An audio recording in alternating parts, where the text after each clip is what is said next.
Mfanyakazi mmoja wa mgahawa wa Burger King uliopo Brownsville, jimbo la Pennsylvania nchini Marekani, ameripotiwa kufukuzwa kazi baada ya kusema kauli ya Free Palestine wakati wa mzozo na mteja alijitambulisha kuwa anatokea Israel.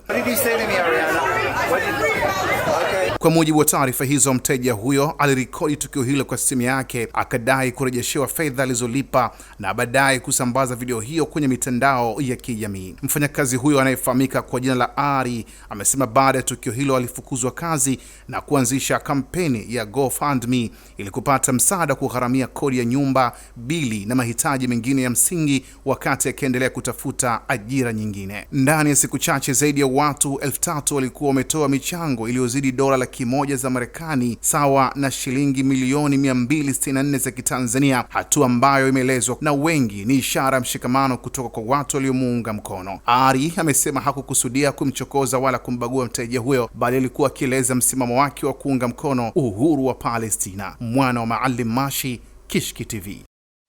Kishki TV, nuru ya dini yako.